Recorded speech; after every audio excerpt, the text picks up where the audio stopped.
പുതിയ പതിപ്പിൽ 24 ഭാഗങ്ങളിൽ വെട്ട്. പ്രധാന വില്ലന്റെ ബജ്രംഗി എന്ന പേര് ബൽദേവ് എന്നാക്കുകയും NIA-യുമായി ബന്ധപ്പെട്ട പരാമർശങ്ങൾ മ്യൂട്ട് ചെയ്യുകയും ചെയ്തു. അതേസമയം എമ്പുരാൻ പ്രദർശനം തടയണമെന്ന ഹർജി ഹൈക്കോടതി തള്ളി. അനാവശ്യ പബ്ലിസിറ്റിക്ക് വേണ്ടിയുള്ള ഹർജി എന്ന് ചൂണ്ടിക്കാട്ടി തൃശൂർ സ്വദേശിയായ BJP പ്രവർത്തകൻ VV വിജേഷ് നൽകിയ ഹർജിയാണ് തള്ളിയത്. എന്നാൽ ഹൈക്കോടതിയെ സമീപിച്ച വിജേഷിനെ പാർട്ടിയുടെ പ്രാഥമിക അംഗത്വത്തിൽ നിന്നും സസ്പെൻഡ് ചെയ്തു. BJP സംസ്ഥാന അധ്യക്ഷന്റെ നിലപാടിന് വിരുദ്ധമായ പ്രവൃത്തിയാണ് ജില്ലാ കമ്മിറ്റി അംഗത്തിൽ നിന്നും ഉണ്ടായതെന്ന് ചൂണ്ടിക്കാട്ടിയാണ് നടപടി. കേരള സർവകലാശാല മെൻസ് ഹോസ്റ്റലിൽ നിന്ന് 4 പാക്കറ്റ് കഞ്ചാവ് കണ്ടെടുത്തു.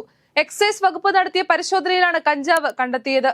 തിരുവനന്തപുരം പാളയം LMS ചർച്ചിന് സമീപത്തുള്ള സർവകലാശാലയ്ക്ക് കീഴിൽ പ്രവർത്തിക്കുന്ന ആൺകുട്ടികളുടെ ഹോസ്റ്റലിലാണ് പരിശോധന നടന്നത്. 455 എന്ന മുറിയിലെ പുസ്തകങ്ങൾ വെക്കുന്ന ഷെൽഫിൽ നിന്ന് പേപ്പറിൽ പൊതിഞ്ഞ നിലയിലായിരുന്നു കഞ്ചാവ് കണ്ടെത്തിയത്. പരിശോധനയ്ക്ക് എത്തുമ്പോൾ മുറിയുടെ വാതിൽ തുറന്നു കിടക്കുകയായിരുന്നുവെന്നും തമിഴ്നാട് സ്വദേശിയായ വിദ്യാർത്ഥിയുടെ മുറിയാണിതെന്നും എക്സൈസ് ഇൻസ്പെക്ടർ ഹരികൃഷ്ണൻ പറഞ്ഞു.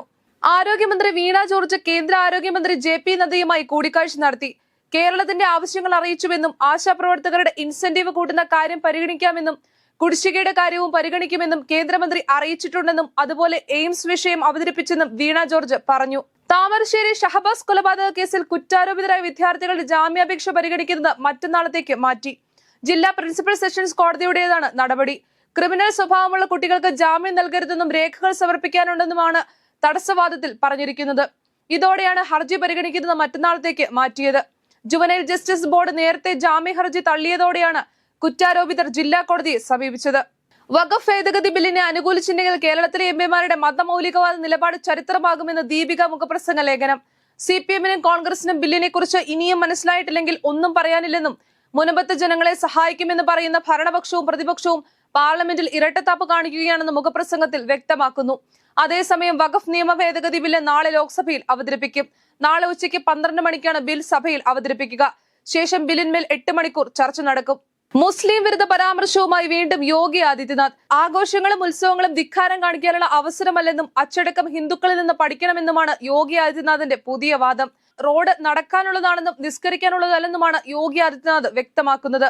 റോഡിൽ നിസ്കാരം വിലക്കിയ നടപടിയെക്കുറിച്ചുള്ള ചോദ്യത്തിനായിരുന്നു ആദിത്യനാഥിന്റെ മറുപടി. ഗുജറാത്തിലെ ബനസ്കന്ത ജില്ലയിലെ പടക്ക നിർമ്മാണശാലയിലുണ്ടായ സ്ഫോടനത്തിൽ 17 മരണം. ദീസ പട്ടണത്തിനടുത്തുള്ള യൂണിറ്റിലാണ് സ്ഫോടനമുണ്ടായത്. സ്ഫോടനത്തെ തുടർന്ന് കെട്ടിടത്തിന്റെ ചില ഭാഗങ്ങൾ തകർന്നു വീണു. നിരവധി പേർ അവശിഷ്ടങ്ങൾക്കിടയിൽ കുടുങ്ങിക്കിടക്കുന്നതായാണ് വിവരം. American president Donald Trump Saudi Arabia സന്ദർശിച്ചേക്കും. അടുത്ത മാസത്തോടെയാകും സൗദി സന്ദർശനം നടത്തുക. ട്രംപ് തന്നെയാണ് ഇക്കാര്യം മാധ്യമങ്ങളോട് വെളിപ്പെടുത്തിയത്. അധികാരത്തിൽ തിരിച്ചെത്തിയതിനു ശേഷമുള്ള ട്രംപിന്റെ ആദ്യ വിദേശ യാത്ര കൂടിയാണിത്. സൗദി കൂടാതെ ഖത്തറും UAE-യും സന്ദർശിക്കുമെന്നും മാധ്യമങ്ങൾ റിപ്പോർട്ട് ചെയ്തു.